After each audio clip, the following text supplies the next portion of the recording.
So we're back to Dogen today. We're actually getting near the end. We don't have too much more of Dogen. I've been giving a series of talks on Dogen Zenji's Genjo Koan. This Genjo Koan is part of his longer work called The Treasury of the True Dharma I, and it's one of the chapters. This is a chapter that he wrote for a lay practitioner, i.e. aimed right at us. This Genjo Koan is sometimes translated as the koan of everyday life, because when you're a lay practitioner, you're not in a monastery following a monastery schedule, you're immersed in an everyday life. So it's particularly meaningful for those of us who are doing the same. So here's the Genjo Koan. It's lengthy, but I'm going to read it to you. These are all the parts we've done so far, and then we'll take a close look at the lines we're going to do for today. When all dharmas are Buddha dharmas, there are delusion and realization, practice, birth and death, Buddhas and living beings. And when the 10,000 dharmas are without self, there are no delusion, no realization, no Buddhas, no living beings, and no death. The Buddha way transcends being and non-being. Therefore, there are birth and death, delusion and enlightenment, living beings and Buddhas. Nevertheless, flowers fall, though we love them, and weeds grow, though we hate them. To carry the self forward and illuminate the 10,000 things is delusion. When the myriad things come forth and enlighten the self, this is awakening.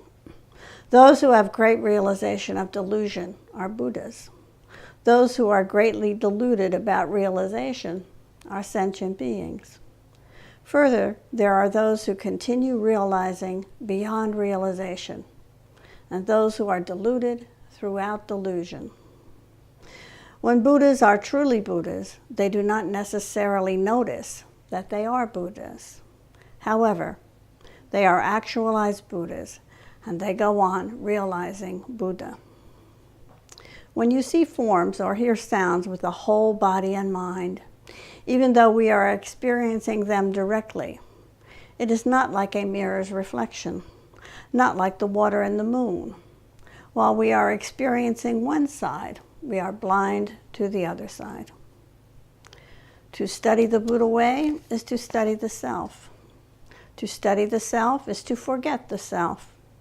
To forget the self is to be awakened by the 10,000 things. When actualized by the myriad things, your body and mind, as well as the body and minds of others, drop away. No trace of enlightenment remains, and this no trace continues endlessly. When you first seek Dharma, you imagine that you are very far away from its environs. At the moment when Dharma is authentically transmitted, you are immediately your original self. When you ride in a boat and watch the shore, you might assume that the shore is moving. But when you keep your eyes closely on the boat, you find that it is the boat that moves. Similarly, if you examine the myriad things with a confused body and mind, you may suppose that you have a mind and essence that are permanent. When you practice intimately and return to where you are, it will be clear that nothing at all has an unchanging self. Whoever that is that's coughing, there are some cough drops on the shelf if you look in the front room. Maybe somebody could show you where they are. Firewood becomes ash and does not become firewood again. Yet do not suppose that the ash is after and the firewood before. Understand that firewood abides in the condition of firewood, which fully includes before and after, while it is independent of before and after. Ash abides in the condition of ash, which fully includes before and after. Just as firewood does not become firewood again after it is ash, you do not return to birth after death. This being so, it is the established teaching of Buddha Dharma to deny that birth turns into death. Accordingly, birth is understood as beyond birth. It is unshakable teaching that death does not turn into life. Accordingly, death is understood as beyond death. Birth is a condition complete in the moment. Death is a condition complete in the moment. They are like winter and spring. You do not say that winter becomes spring or that spring becomes summer. Enlightenment is like the moon reflected on the water. The moon does not get wet, nor the water broken. Although the light is wide and great, the moon is reflected even in a puddle an inch wide. The whole moon and the entire sky are reflected in dewdrops on the grass, or even in one drop of water. Enlightenment does not divide you, just as the moon does not break the water. You cannot hinder enlightenment, just as a drop of water does not crush the moon in the sky. The depth of the drop is the height of the moon. Each reflection, however long or short its duration, manifests the vastness of the dewdrop and realizes the limitlessness of the moonlight in the sky. So that's what we've had so far. You notice that it sounds very logical. He has all these logical words, for example, however, but he contradicts himself a great deal as well. So it's a little hard to figure out what it means. So here's today's lines. When Dharma does not fill your whole body and mind, you may assume it is already sufficient. When the Dharma fills your body and mind, you will understand that something is missing. For example, when you sail out in a boat to the middle of the ocean, where no land is in sight, and you view the four directions, the ocean looks circular and does not look any other way. But the ocean is neither round nor square. Its features are infinite in variety. It is like a palace. It is like a jewel. It only looks circular as far as you can see at that time. All things are like this. Although there are many features in the dusty world and the world beyond conditions, you see and understand only what your eye of practice can reach. In order to learn the nature of the myriad things, you must know that although they may look round or square, the other features of the oceans and mountains are infinite in variety. Whole worlds are there. It is not so only around you, but also directly beneath your feet in a drop of water. So what on earth can this mean? So he begins here in this paragraph, when Dharma does not fill your whole body and mind, you may assume it is already sufficient. When the Dharma fills your body and mind, you will understand that something is missing. So the question in this portion of Genjo Koan is this: what does Dogen mean by it? You may assume that it is already sufficient. You will understand that something is missing. He's referring here back to the noun Dharma. You will assume that the Dharma is sufficient, the teachings. So this statement points to human nature and how we regard the beginning stages of our practice. It's not that Dogen is necessarily condemning any particular stage of practice. Rather, he's just pointing out that we make inevitable errors, especially when we're a new practitioner. When we first discover practice, it's often with a certain amount of excitement. Suddenly we found something that makes sense to us. And though we do not understand everything that's said in the sutras and the talks, there's a certain amount of recognition that this teaching is true and meaningful. The first book I ever read about Zen, I had no idea whatsoever what it meant. None. But I knew somehow intuitively that it wasn't just gibberish, that it meant something and something profound, but I just didn't get it.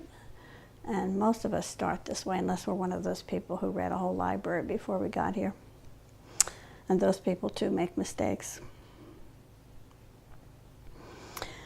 When we have our first insights in our practice through our Zazen and other practices, they seem very momentous to us, and we tend to think that, we've seen the truth with a capital T.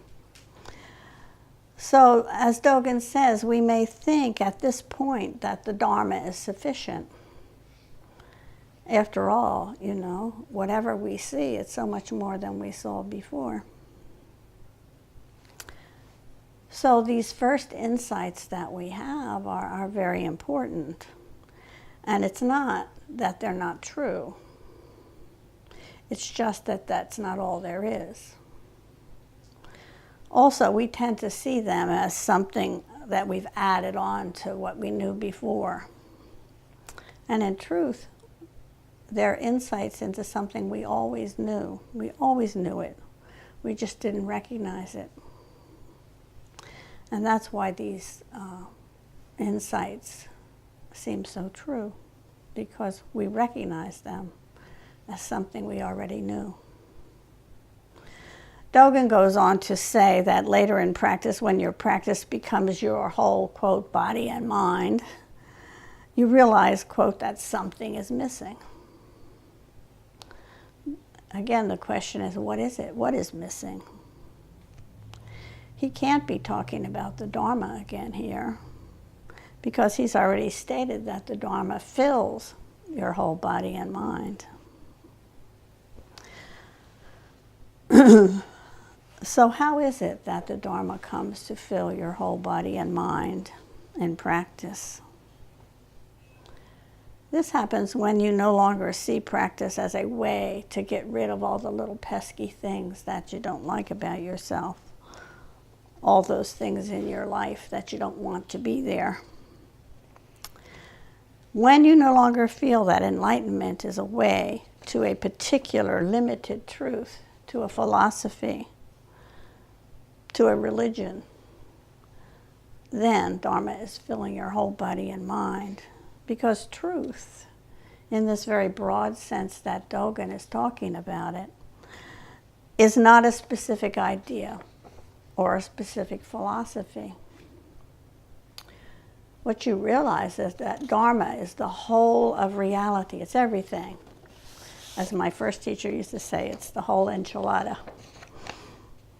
You realize that you can never see the whole, that you will always be limited by your own particular place, time, and experience. You will know that everything is in flux at all times. So how could you ever know what all those changes and their effects will be? We learn as we go forward in practice that we can only experience the present moment. This is what Dogen is always telling us in Genjo Koan, that the only thing we can actually experience firsthand is this little cusp of time that we call the moment. And what we know ourselves is that if this is all we can experience, we're not even giving our full attention to that most of the time. We're off somewhere in our heads.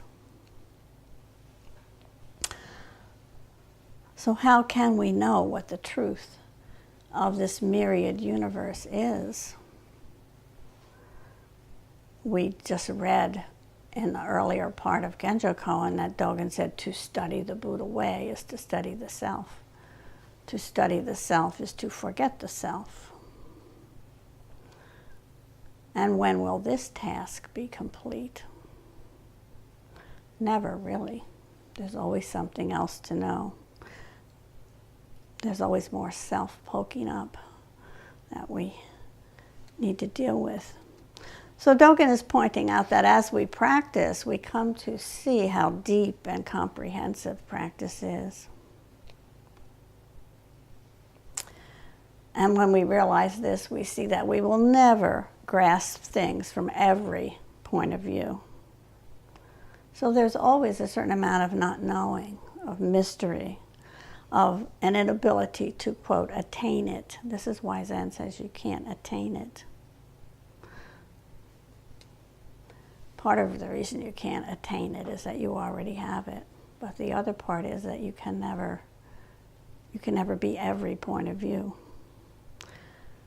To some extent, we're always what Zen calls that board-carrying fellow, that person who carries a board over his shoulder and blocks out his vision on one side so that he's only seeing partial. So all of us are only seeing partial. Our view of things is always obstructed by our limited view, our limited seeing. There's always something missing. There's always things we can't see. So Dogen illustrates this point that he's making with a couple of examples. He tries to be as concrete as possible amidst all this poetry and abstraction. He says, for example, when you sail out in a boat to the middle of the ocean where no land is in sight and view the four directions, the ocean looks circular and does not look any other way. But the ocean is neither round nor square. Its features are infinite in variety. It is like a palace. It is like a jewel. It only looks circular as far as you can see at that time. All things are like this. So he's giving you this example, and then he's saying this applies to everything.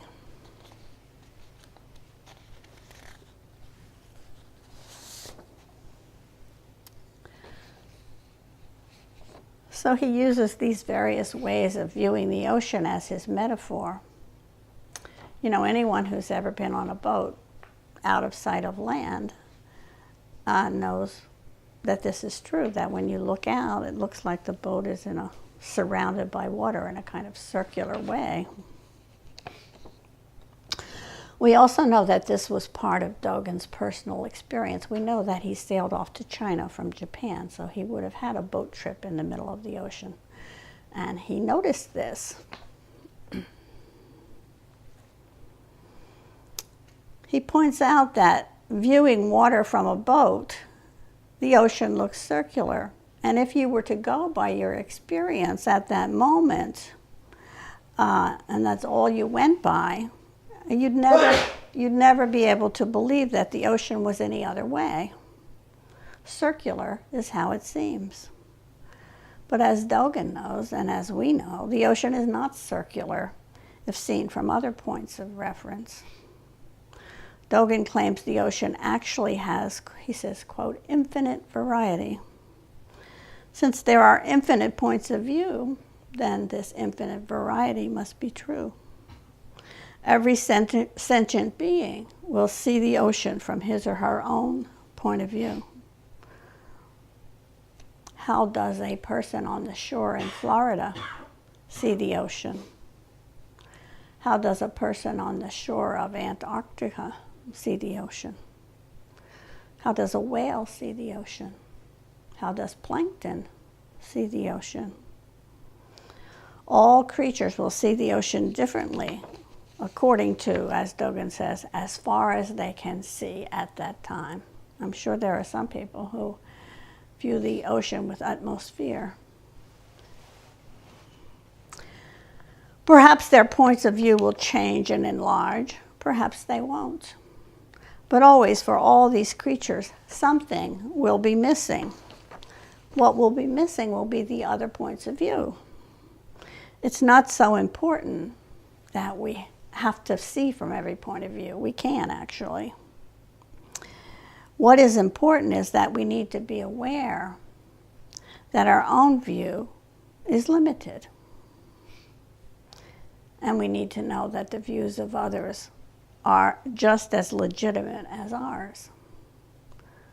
I sort of feel I have to add a caveat here, you know. People's view, everybody's view is legitimate because that's how they see it. But some people's views are closer to reality than others. You know, their view is a reality for them, but it may not much accord with the reality that others see. You know, I don't know who it is that said everyone's entitled to their own point of view, but not everyone is entitled to their own truth. In the relative world, we do have to discriminate, you know, between whose point of view seems reasonable and who seems way off. And after Dogen gives this example of the ocean, he says, all things are like this. He reminds us that everyone and everything in the world are like the ocean, in that they can be seen from many different vantage points. And depending on which vantage point we look at them from, things look different. Dogen wants us not to be so sure that we know, not to be so sure that we see the whole truth. The deeper we go in practice, the deeper we go in life. The more we see, the more we know that things are not what they seem. Things are not simple. Truth is complex, paradoxical, various, hard to discern. When we think we know the answer, we cut ourselves off from further information because we already know, so we don't need any more information. We cease seeing and searching. But truth is always ongoing, never fully realized. There's a Taoist saying, which I'm sure all of you have heard, that reflects this a little bit. It says, he who speaks doesn't know. He who knows doesn't speak. So Dogen continues to make this point in his subsequent line. He says, although there are many features in the dusty world and the world beyond conditions, you see and understand only what your eye of practice can reach. So what does Dogen mean by dusty world? He means the everyday, ordinary, relative world. The absolute he calls the world beyond conditions. So no matter which point of view we're taking, the relative or the absolute, form or emptiness,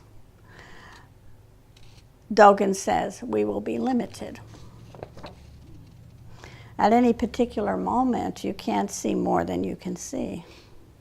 He says your eye of practice can only reach what it can reach.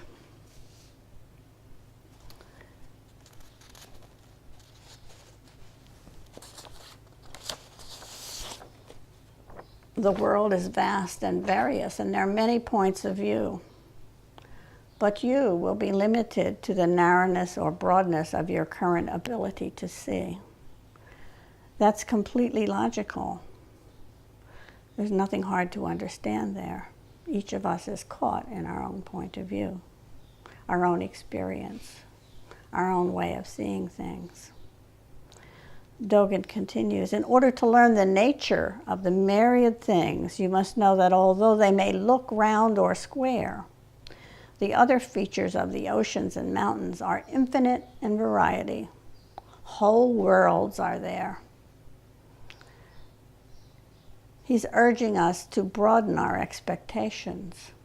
He wants us to know that though things may look a certain way from our own vantage point, nevertheless, there are many other points of view from which they may be seen. And regardless of how they look to each of us, they are infinite in variety. They contain multitudes, as Walt Whitman said of himself. They are bigger and more inclusive than we think at first. Each thing, in fact, contains the whole universe. Isn't this what the net of Indra tells us? Each diamond on the net reflects every other diamond. Each diamond on the net contains every other diamond. So this is a very different way to see. This is a very different way to live your life. Finally, in this section, Dogen says this: it is not so only around you, but also directly beneath your feet or in a drop of water. So what is Dogen trying to tell us here? You know, the truths in this passage may sound mystical, like they're applicable only to some sort of separate, special universe. But Dogen wants us to know that these truths are as real in the everyday world as they are in the world of spiritual practice. They are true in the world of forms and conditions. They are true right beneath your feet in a drop of water. Not only true in the vast ocean.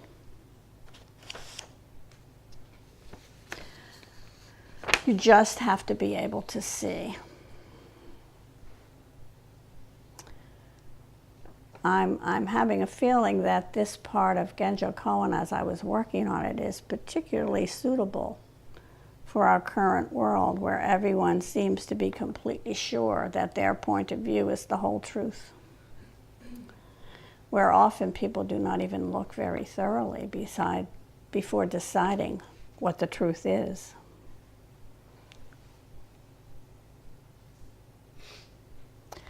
Dogen begins here to give us a clarion call to know that truth is deep and that it depends on how we're looking at things.